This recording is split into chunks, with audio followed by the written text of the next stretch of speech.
Visakha RK బీచ్లో అలలు భయపెడుతున్నాయి. కెరటాలు ఉవ్వెత్తున ఎగసిపడడంతో సందర్శకులు భయంతో పరుగులు పెట్టారు. తీరం వెంబడి బలమైన గాలులు వీస్తున్నాయి. ఉత్తరాంధ్రలో చెదురుమదురు వర్షాలు కురుస్తున్నాయి. విశాఖలో కారు మబ్బులతో కూడిన జడివాన కురిసింది. లోతట్టు ప్రాంతాల్లో డ్రైనేజ్ వాటర్ పొంగుతోంది.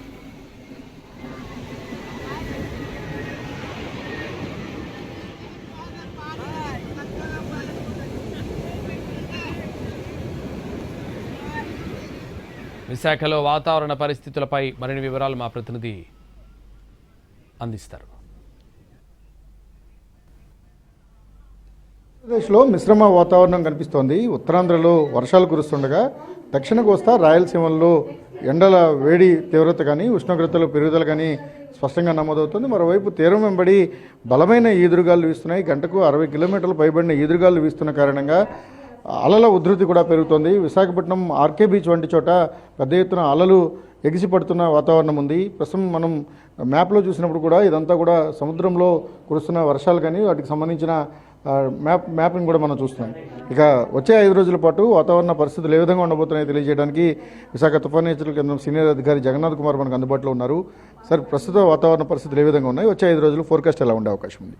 ఒకటి, ఈ సమయంలో ఉత్తర కోస్తా జిల్లాల్లో సాధారణంగా 37 డిగ్రీల వరకు గరిష్ట ఉష్ణోగ్రత నమోదయ్యే అవకాశం ఉంది.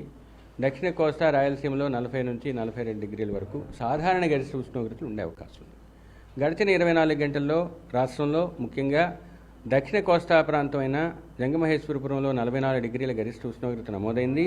ఇక నెల్లూరులో 41.6, నందిగామలో 41.6, అమరావతిలో 41.7 డిగ్రీల గరిష్ట ఉష్ణోగ్రత, కావలిలో 41.4 డిగ్రీల గరిష్ట ఉష్ణోగ్రత, విజయవాడలో 40.6 డిగ్రీల గరిష్ట ఉష్ణోగ్రత నమోదైంది. ఈ విధంగా దక్షిణ కోస్తా రాయలసీమల్లో 40 నుంచి 44 డిగ్రీల గరిష్ట ఉష్ణోగ్రత నమోదైంది. ఇవి సాధారణ ఉష్ణోగ్రతల కన్నా 2 నుంచి 3 డిగ్రీలు అధికంగా ఉన్నాయి. అంటే ఆ ప్రాంతాలలో హాట్ అండ్ హ్యూమిడ్ లేదా వేడితో కూడిన తేమతో కూడిన వాతావరణం ఉందని మేము ముందుగానే తెలియజేశాం. ఆ విధంగా కొనసాగుతుంది.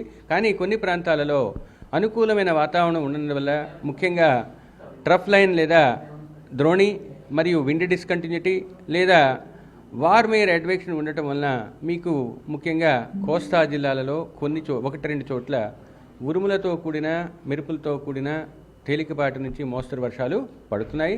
ఇందాక చెప్పినట్లుగా పశ్చిమ ప్రాంతాలైన ఈ జిల్లాలలో ముఖ్యంగా జంగమహేశ్వరపురంలో అత్యధిక ఉష్ణోగ్రత 44 డిగ్రీలు గరిష్టంగా నమోదైంది. ఇక గడిచిన 24 గంటల్లో ముందుగానే చెప్పాము, ఉత్తర కోస్తా తీరం వెంబడి తీరం ఆవల 45 నుంచి 55, గరిష్టంగా 65 కిలోమీటర్ల వేగంతో ఈదురుగాలులు వీచే అవకాశం ఉందని ముందుగానే తెలియజేశాం. ఈరోజు ఈదురుగాలులతో పాటు ఈదురుగాలులతో కూడిన వాతావరణమైన ఉరుములు మెరుపులు కూడా సముద్ర తీరంలో పడే అవకాశం కనిపిస్తుంది. సరే, సముద్రంలో అలలు పెద్ద ఎత్తున చొచ్చుకుని వస్తున్నాయి. వాటి ఉన్న పరిమితి కన్నా ఎక్కువ బయటకు వస్తున్న పరిస్థితి కనిపిస్తుంది. ఎట్లా చూడాలి? దాన్ని కవర్ చేయటం గురించే ఫిషర్మెన్ వార్నింగ్లో మేము నిన్న కూడా ఇచ్చాము. రాబోయే 24 గంటల్లో ఉత్తర కోస్తా ప్రాంతం తీరం వెంబడి తీరం ఆవల 45 నుంచి 55, గరిష్టంగా 65 కిలోమీటర్ల వేగంతో ఈదురుగాలులు వీచే అవకాశం ఉందని నిన్న తెలియజేస్తాం. ఈరోజు ఈదురుగాలులతో పాటు ఈదురుగాలులతో అసోసియేట్ అయిన వాతావరణం అంటే ముఖ్యంగా ఉరుములు మెరుపులతో కూడా ఉండే అవకాశం ఉంది. అది మీకు స్పష్టంగా ఈ గ్రాఫిక్ను చూసినట్లయితే మీకు తెలుస్తుంది. ముఖ్యంగా ఉత్తర కోస్తా తీరం వెంబడి తీరం ఆవల ఉరుములతో కూడిన వాతావరణానికి అనుకూలంగా ఇంకా రాబోయే 24 గంటల్లో కూడా ఉంది. సముద్రం లోపల పూర్తిస్థాయి అలజడి వాతావరణం ఉన్న కారణంగా అలల ఉధృతి పెరుగుతోంది. తీరం వెంబడి 60 కిలోమీటర్ల గరిష్ట వేగంతో ఎదురుగాలు కూడా వేయబోతున్నాయి. ఇక ఉత్తరాంధ్రకు దక్షిణ కోస్తాలోని కొన్ని ప్రాంతాల్లో వర్షాలు వస్తాయి. ఇక మిగిలిన ప్రాంతాల్లో కూడా ఉష్ణోగ్రతలు పెరుగుతూ ఒక అసౌకర్య వాతావరణం ఉంటుంది. ఒక విధంగా మిక్స్డ్ వెదర్ ఏపీలో ఉంది.